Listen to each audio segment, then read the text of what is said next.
அனைத்து நண்பர்களுக்கும் பிறைசூடன் சார்பாக அன்பான வணக்கங்கள். இந்த வீடியோ பிடித்திருந்தால் லைக் பண்ணுங்கள், ஷேர் பண்ணுங்கள், கமெண்ட் பண்ணுங்கள், மறக்காமல் சப்ஸ்கிரைப் பண்ணுங்கள். வாங்க வீடியோ பார்ப்போம். ஆவணி மாதத்தில் சூரிய பகவான் தற்போது கடகராசியிலிருந்து சிம்ம ராசிக்கு ஆகஸ்ட் 16ஆம் தேதி பயிற்சியாக உள்ளார். அதோடு சிம்ம ராசியில் ஏற்கனவே சஞ்சரித்து வரக்கூடிய சுக்கிரன் புதன் பகவானுடன் சேர்ந்து சஞ்சரிக்க உள்ளதால் 3 கிரகங்களின் சேர்க்கையால் எந்தெந்த ராசிக்கு பொற்காலம் கிடைக்க போகுதுன்னு பார்க்கும்பொழுது, சூரிய பகவான் ஒவ்வொரு ராசியிலும் 1 மாத காலம் சஞ்சாரம் செய்யக்கூடியவர். அது மட்டுமல்லாமல் ஆவணி மாதம் மிக முக்கியமான மாதமாக கருதப்படுது. ஏனெனில் நவகிரகங்களின் அரசனான சூரிய பகவான் ஆட்சி பெற்று சிம்மத்தில் சஞ்சரிக்க உள்ளார். அதோடு புதனுடன் சேர்ந்து புத ஆதித்ய யோகமும் சுக்கிரனுடன் சேர்ந்து சுக்கிராதித்ய யோகத்தையும் உருவாக்குகின்றன. அதோடு 3 கிரகங்களின் சேர்க்கையால் யோகமும் பெரிய சுப தாக்கத்தையும் ஏற்படுத்த இருக்குது. இந்த ஆவணி மாதத்தில் செல்வம், திருமண யோகத்தை பெற உள்ள ராசிகள் யாராருன்னு நாம் பார்க்க போகிறோம். தமிழ் மாதங்களில் ஒவ்வொன்றுக்கும் தனி முக்கியத்துவம் உண்டு. சித்திரை தொடங்கி பங்குனி வரை பல்வேறு விசேஷங்கள் வருவதுண்டு. அதிலும் சில மாதங்கள் மிகவும் சிறப்பு வாய்ந்ததாக கருதப்படுது. ஆடி போய் ஆவணி வந்தால் நன்மை கூடி வரும் என்பதைப் போல ஆவணி மாதம் மிக சிறந்த மாதமாக கருதப்படுது. ஆடியில் சில நிகழ்ச்சிகள் செய்ய மாட்டாங்க. ஆவணி தொடங்கியதும் உடனே அந்த நிகழ்ச்சியை வைத்து விடுவாங்க. ஆவணி மாதத்தில் கிரக பிரவேசம் செய்தால் அந்த வீட்டில் நீண்ட நாள் தங்கலாம். திருமணம் செய்தால் வாழ்க்கை சிறப்பாக அமையும். விவசாயத்திலும் ஆவணி மாதம் சிறப்பான இடத்தை பிடித்துள்ளது. ஆடிப்பட்டம் தேடி விதைக்கும் விவசாயிகள் ஆவணி மாதத்தில் சற்று ஓய்வு எடுத்துக் கொள்வதுடன் ஒட்டுமொத்த வேளாண் மக்களும் தங்களுக்கு மகிழ்ச்சியை தரக்கூடிய விஷயங்களை நடத்தி மகிழ்வாங்க. இத்தகைய சிறப்பு வாய்ந்த ஆவணி மாதம் வளர்ப்பிறையில் கடவுளை மனமுருகி பூஜித்து அனைத்து நலன்களையும் நாம் பெறுவோம். சூரியனை அதிபதியாக கொண்ட சிம்மராசியில் சூரிய பகவான் சஞ்சரிக்கும் காலம்தான் இந்த ஆவணி மாதம் என்கிறாங்க. சூரியன் சிம்மத்தில் வலுப்பெறும் இந்த மாதத்தில் எந்த காரியத்தை செஞ்சாலும் அது பலன் தரும் என்பது நம்பிக்கை. இதனாலேயே இது சிங்க மாதம் எனப்படும். ஆவணி மாதம் வழிபாட்டுக்கு கொண்டாட்டத்துக்கு பெயர் பெற்ற மாதமாக போற்றப்படுது. சிங்கத்துக்கு இணையான மாதமும் இல்லை, சிவனுக்கு இணையான இறைவனும் இல்லை என்கின்றனர் அகத்தியர் மாமுனி. தமிழ் மாதங்களில் ஆவணி 5வது மாதமாக வருது. ஆவணி மூலம், ஆவணி ஞாயிறு, ஆவணி அவிட்டம், புத்ரா ஏகாதசி, காமிகா ஏகாதசி, வரலட்சுமி விரதம் உள்ளிட்ட பல விரத நாட்களும் இந்த மாதத்தில் வருகின்றன. மேலும் ஆவணி மாத செவ்வாய், வெள்ளி மற்றும் சனிக்கிழமைகளும் விரதம் முக்கியத்துவம் வாய்ந்த நாளாக கருதப்படுது. புதிதாக திருமணமான பெண்கள் மாங்கல்ய பலம் பெற ஆவணி மாத செவ்வாய் மற்றும் வெள்ளிக்கிழமையில் மங்கள கௌரி விரதம் அனுஷ்டிப்பாங்க. அதே போல் ஆண்களும் தங்கள் விருப்பங்கள் நிறைவேற ஆவணி சனிக்கிழமையில் பெருமாளுக்கான நோன்பை கடைபிடிப்பாங்க. ஆவணி சோமவார விரதமும் முக்கியமானது. ஆவணி மாதம் சிவபெருமானை வழிபடுவதற்கு ஏற்ற மாதம் என்பதால் திங்களும் வியாழனும் சைவர்களுக்கு இன்றியமையாத நாட்களாகும்.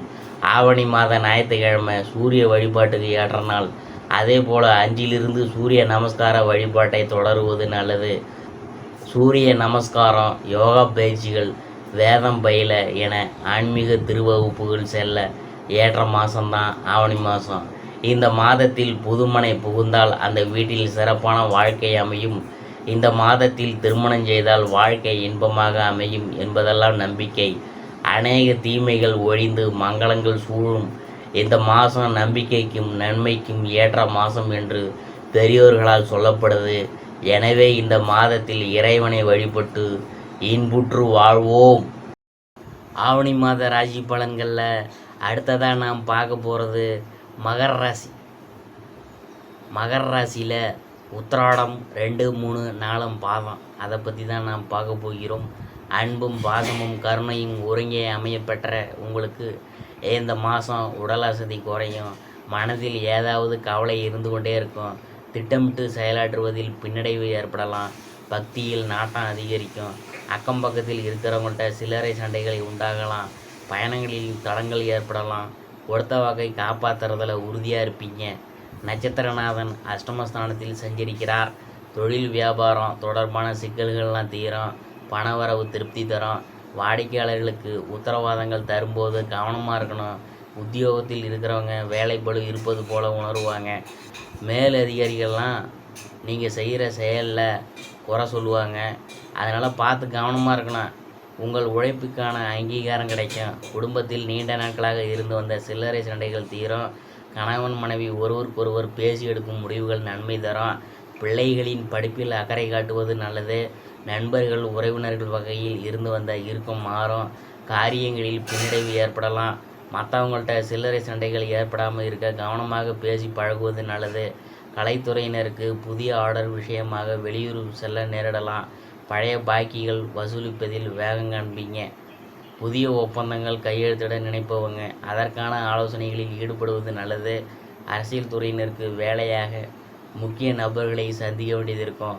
கொடுத்த கடனை திருப்பி வாங்க முயல்வீங்க. வீண் வாக்குவாதங்கள் ஏற்படலாம்.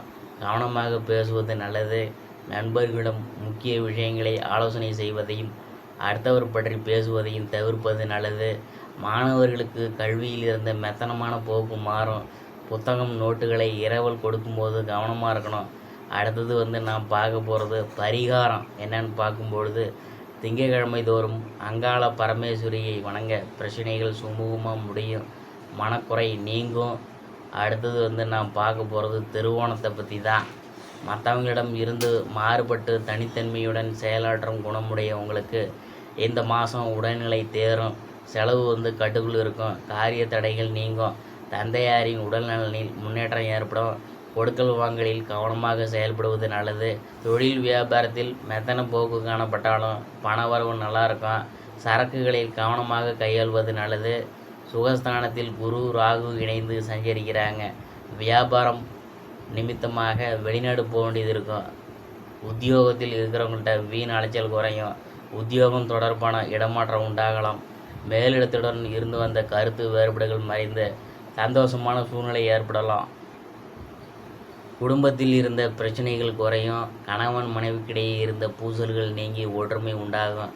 உறவினர்களுக்காக விருப்பமில்லாத காரியத்தில் தலையிட வேண்டியது இருக்கும். கேதுவின் சஞ்சாரம் ஆன்மீகத்தில் நாட்டத்தை ஏற்படுத்தும். பிள்ளைகளிடம் நடத்தையால் சந்தோஷம் ஏற்படும். தடைப்பட்ட காரியங்கள் நடந்து முடியும். கொடுக்கல் வாங்கலில் கவனமாக இருக்கணும். பணவரவு குறையலாம். கலைத்துறையினருக்கு வாகனத்தை ஓட்டும்போது கவனமாக இருக்கணும். எதிர்பார்த்த தகவல்கள் தாமதமாக வரும். கூட இருக்கிறவங்கள்ட்ட எந்த விஷயத்தையும் சொல்லும்போது கவனமாக சொல்லணும். பொருளாதாரம் உயரும். எதிர்ப்புகள் விலகும். கடன் தொடர்பான பிரச்சனைகள் தீரும். பல வகையான யோகங்கள் ஏற்படும். அரசியல் துறையினருக்கு மனக்குழப்பம் நீங்கும். ஆனால் பிறருடன் பழகும்போது நிதானம் தேவை. தொழிலில் முன்னேற்றம் காணப்படும். பொருளாதார முன்னேற்றம் உண்டாகும். பழைய பாக்கிகள் வசூலிக்கிறதுல வேகம் பிடிக்கும். மாணவர்களுக்கு கல்வியில் நாட்டம் உண்டாகும். போட்டிகள் நீங்கும். சக மாணவர்களிடம் இருந்த மனக்கசப்பு மாறும். அடுத்தது பரிகாரம் என்னன்னு பார்க்கும்பொழுது, பிரதோஷ காலத்தில் நந்தீஸ்வரரையும் சிவபெருமானையும் வணங்க எல்லா நன்மைகளும் உண்டாகும். எதிர்பார்த்த காரியங்கள் திருப்திகரமாக நடக்கும். அடுத்தது அவிட்டம் 1, 2 பாதம், அதை பற்றி தான் நாம் பார்க்க போகிறோம். எதையும் ஒரு முறைக்கு பார்த்தாலே அதை பற்றி கிரகித்து கொள்ளும் திறமை உடைய உங்களுக்கு இந்த மாதம் நெருக்கடியான பிரச்சனைகள் நீங்கும். பணவரவு அதிகரிக்கும். திட்டமிட்ட காரியங்களை சிறப்பாக செய்து முடிப்பீங்க. தனவாக்கு குடும்பஸ்தானத்தில் சனி பகவான் சஞ்சரிக்கிறார். பயணங்களும் அவற்றால் நன்மைகளும் உண்டாகும். சொன்ன சொல்லை காப்பாற்ற பாடுபடுவீங்க. மற்றவர்கள் மேல் இரக்கம் ஏற்படும். நீண்ட நாட்களாக இருந்த பிரச்சனைகள் தீரும். வழக்குகளில் உங்களுக்கான வாதம் சரியான முறையில் எடுத்து வைப்பீங்க. தொழில் வியாபாரம் முன்னேற்றமாக நடக்கும். லாபம் அதிகரிக்கும். உத்தியோகத்தில் இருக்கிறவங்க வேலைப்பளு குறைவால் மகிழ்ச்சியுடன் காணப்படுவாங்க. எதையும் செய்து முடிக்கும் சாமர்த்தியம் ஏற்படும். குடும்பத்தில் குதூகலமான சூழ்நிலை காணப்படும். கணவன் மனைவிக்கிடையே நெருக்கம் அதிகரிக்கும். பிள்ளைகள் மூலம் பெருமை சேரும். உறவினர்கள் மத்தியில் மதிப்பும் மரியாதையும் கூடும். நண்பர்கள் மூலம் ஆதாயம் ஏற்படும். திட்டமிட்டபடி காரியங்களை செய்து முடித்து மன நிம்மதி அடைவீங்க. பணவரவு அதிகரிக்கும். மற்றவங்கள் மேலே இரக்கம் உண்டாகும். கலைத்துறையினருக்கு நன்மை தீமை பற்றிய கவலைப்படாமல் தங்களுக்கு கொடுக்கப்பட்ட பணியை திறம்பட செய்ய போகிறீங்க. போட்டிகள்லாம் மறையும். ஒப்பந்தங்கள் தொடர்பான காரியங்கள் சாதகமான பலனை தரும். மறைமுக எதிர்ப்புகள் மறையும். உங்களது வார்த்தைக்கு மதிப்பு கூடும். அரசியல் துறையினருக்கு கடன் தொடர்பான பிரச்சனைகள் தீரும். பணவரவு கூடும். மனக்குழப்பம் நீங்கும். திறமையாக செயல்பட்டு பாராட்டு பெறுவீங்க. சின்ன விஷயத்துக்கு கூட கோபம் வரலாம். நிதானமாக இருக்கணும். ராகுவின் சஞ்சாரம் பணவரத்தை தரும். வேற்றுமொழி பேசும் நபரால் நன்மை உண்டாகும். மாணவர்களுக்கு கல்வியில் முன்னேற்றம் காண திட்டமிட்டு படித்து வெற்றி பெறுவீங்க. மனமகிழ்ச்சி ஏற்படும் சம்பவங்கள்லாம் நிகழும். அடுத்தது நாம் பார்க்க போகிறது பரிகாரம். ஸ்ரீ விஷ்ணு சகசர நாமம் சொல்லி பெருமாளை வணங்கி வர சகல தோஷங்களும் நீங்கும். இழந்த சொத்து மீண்டும் கைக்கு வந்து சேரும். இதுவரைக்கும் நாம் பார்த்தது ஆவணி மாத ராசி பலன்களில் மகர ராசியை பற்றி தான் நாம் பார்த்தோம்.